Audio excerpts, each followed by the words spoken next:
Indonesia चावल के stock को लेकर इन दिनों चर्चा में है। अब फिर एक बार इंडोनेशिया के चावल स्टॉक को लेकर जानकारी सामने आई है, जहां इंडोनेशिया के डिप्टी एग्रीकल्चर मिनिस्टर सुर्दियानो ने बताया है कि इंडोनेशिया का चावल का रिजर्व रिकॉर्ड 5.37 मिलियन टन तक पहुंच गया है। इंडोनेशियाई मंत्री ने इसे देश की फूड सिक्योरिटी को मजबूती मिलने वाला बताया। बता दें कि चावल के मोर्चे पर इंडोनेशिया इन दिनों अगस्त में पीक पर आने वाले लंबे सूखे मौसम की इन दिनों तैयारी कर रहा है। इंडोनेशिया के डिप्टी एग्रीकल्चर मिनिस्टर ने इस एक कार्यक्रम को संबोधित करते हुए कहा कि स्टेट लॉजिस्टिक्स एजेंसी पेरुम बुलॉग ने 18 मई तक 2.8 मिलियन टन चावल स्टॉक किया था, जो उसके 2026 के 4 मिलियन टन के प्रोक्योरमेंट टारगेट का लगभग 70% है। उन्होंने कहा कि जनवरी से 18 मई तक चावल की प्रोक्योरमेंट 2.8 मिलियन टन तक पहुंच गई है, जबकि नेशनल रिजर्व 5.37 मिलियन टन है। उन्होंने इसे रिपब्लिक ऑफ इंडोनेशिया के इतिहास में सबसे ज्यादा स्टॉक लेवल बताया। इसी बीच इंडोनेशिया को लेकर कहा गया है कि सूखा मौसम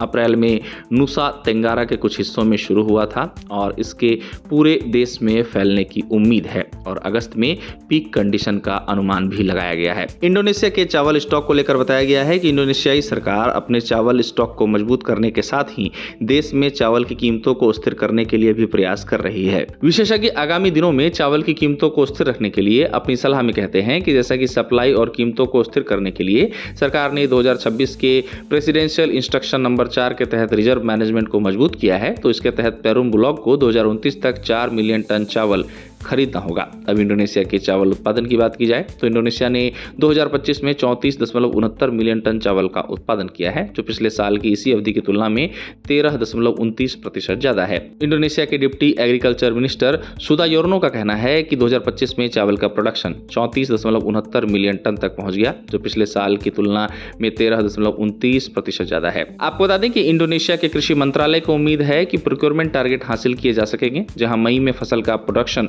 2.75 मिलियन टन और जून में 2.47 मिलियन टन रहने का अनुमान है। इस तरह इंडोनेशिया के चावल स्टॉक की चर्चा इस समय जोरों पर है। गौरतलब है कि चावल आयात पर अस्थायी प्रतिबंध लगाए जाने के बाद से ही इंडोनेशिया चर्चा में है। इंडोनेशिया ने यह कहते हुए चावल आयात पर वर्तमान में पाबंदी लगाई हुई है कि उसने चावल में आत्मनिर्भरता हासिल कर ली है और उसके पास चावल का भरपूर स्टॉक है। साथ ही इंडोनेशिया ने चावल आयात न करने के पीछे अपने किसानों के हितों को ध्यान में रखे जाने की बात कही है। लेकिन इन सब के बीच इंडोनेशिया के लिए अच्छी खबर है कि उसका चावल स्टॉक लगातार बढ़ रहा है। बता दें कि हाल ही में इंडोनेशिया के कृषि मंत्री आमरान सुलेमान ने अनुमान लगाया था कि इंडोनेशिया का चावल स्टॉक 3 महीने के अंदर 6 मिलियन टन तक पहुंच सकता है। गौरतलब है कि चावल को लेकर इंडोनेशिया के हौसले फिलहाल बुलंद नजर आ रहे हैं। हाल ही में इंडोनेशिया के कृषि मंत्री ने कुछ महीने पहले ये अनुमान लगाया था कि चावल का स्टॉक ट्रेंड अगर इसी तरह बना रहा तो इंडोनेशिया का चावल स्टॉक 6 मिलियन टन को पार कर सकता है। उन्होंने कहा था कि अगर प्रोडक्शन पूरे साल एक जैसा रहता है